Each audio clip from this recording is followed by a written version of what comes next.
Hello friends, எல்லாரும் எப்படி இருக்கீங்க? கிட்டத்தட்ட 2 மாதங்களுக்கு அப்புறம் உங்கள் கூட பேசுறதுல ரொம்ப சந்தோஷம். கொஞ்ச நாளாகவே ரொம்பவே கன்ஃபியூசிங்காக போய்கிட்டு இருந்துச்சு. அதனால நான் புதுசாக ஏதாவது ட்ரை பண்ணலாம் அப்படின்னு நான் சரி விளாக் மாதிரி போடலாம், சமையல் போடலாம், நிறைய டிப்ஸ் எல்லாம் சொல்லலாம் அப்படின்னு இந்த சேனலை மாற்றிருக்கிறேன். உங்களுக்கு பிடிச்சிருந்தது அப்படின்னா சப்ஸ்கிரைப் பண்ணுங்கள். இன்றைக்கி நம்ம சேனலில் தயிர் சாதம் எப்படி செய்யலாம் அப்படின்னு சொல்லி கொடுக்க போகிறேன். பொதுவாக எல்லா பேரும் சொல்லி கொடுத்தது தான், இருந்தாலும் எனக்கு இந்த தயிர் சாதம் ரொம்ப பிடிக்கும். அதனால் ஃபஸ்ட்டு டிஷ்ஷாக இது பண்ணலாம் அப்படின்னு சொல்லிட்டு நான் இதை எடுத்திருக்கேன். இந்த டிஷ் பண்ணுறதுக்கு 3 நிமிஷம் இருந்தாலே போதும், தாராளமாக பண்ணிடலாம். ரொம்ப டேஸ்ட்டாக பண்ணிடலாம். அதுக்காக நான் ஃப்ரெஷ்ஷாக கேர்டு வீட்டிலையே தயாரித்தது, அதாவது முன்னாடி நாள் பால் ஊற்றி வைப்போம்ல, அது மாதிரி வச்சது. ரொம்பவே கெட்டியாக இருக்குது. இது கடையில் வாங்கினோம்னா இவ்வளோ குவாலிட்டியாக இருக்காது. அதனால் உங்கள் வீட்டு பக்கத்தில் ஏதாவது பால் பண்ணை இந்த மாதிரி ஏதாவது இருந்துச்சுன்னா அங்கே வாங்கி நீங்கள் ஸ்டோர் பண்ணி வச்சுக்கோங்க. நான் ஃப்ரெஷ்ஷான தயிர் கொஞ்சம் எடுத்து வச்சுக்கிட்டேன். அதுக்கப்புறம் கடாயில் எண்ணெய் காஞ்சதுக்கப்புறம் கடுகு போட்டு, கடுகு நல்லா பொரிஞ்சு வந்தால் தான் அந்த டிஷ்ஷே ரொம்ப நல்லாயிருக்கும்.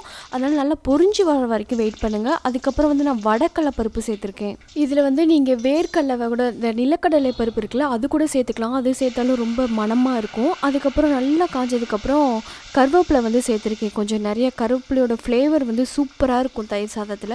அதுக்கப்புறம் பச்சை மிளகாய் ரவுண்டாக கட் பண்ணி நான் சேர்த்துருக்கேன். பச்சை மிளகா கொஞ்சம் நல்லா வறுபடுற அளவுக்கு நல்லா வதக்கிக்கோங்க. ஏன்னா தயிர் சாதத்தோட பச்சை மிளகாய் வச்சு சாப்பிடும்போது வேறு லெவல் டேஸ்டிங்காக இருக்கும். அதுக்காக இது செய்யறதுக்கு தீயை மீடியத்தில் வச்சே எல்லாத்தையும் செய்யுங்க. ஏன்னா சீக்கிரம் இதெல்லாம் கருகிரும். அந்த பருப்பெல்லாம் போட்டிருக்கோம்லாம், அதெல்லாம் கருகிரும். அதனால் மீடியமில் வச்சு இதை சமைச்சிருங்க. நல்லா பச்சை மிளகா நல்லா வதங்கினதுக்கப்புறம் வெங்காயத்தை கட் பண்ணி போடுங்க. முடிஞ்ச அளவுக்கு சின்ன வெங்காயம் கட் பண்ணி போட்டிங்கன்னா அதோட டேஸ்ட்டே வேறு மாதிரி இருக்கும். என்கிட்ட சின்ன வெங்காயம் இல்லாதனால நான் பெரிய வெங்காயத்தை சின்னதாக கட் பண்ணி போட்டிருக்கேன். நம்ம போட்ட வெங்காயம் நல்ல கண்ணாடி மாதிரி கோல்டன் ப்ரௌன் கலரில் ஆயிடுச்சு. இந்த ஸ்டேஜில் நம்ம ஆஃப் பண்ணிடலாம். நம்ம ஆல்ரெடி தயிர் எடுத்து வச்சுருந்தோம்ல, அந்த இதில் இதெல்லாம் போட்டு நல்லா கலந்துக்கலாம். உப்பெல்லாம் சேர்த்துக்கோங்க. தேவையான அளவு உப்பெல்லாம் சேர்த்து நல்லா கலக்கிக்கோங்க.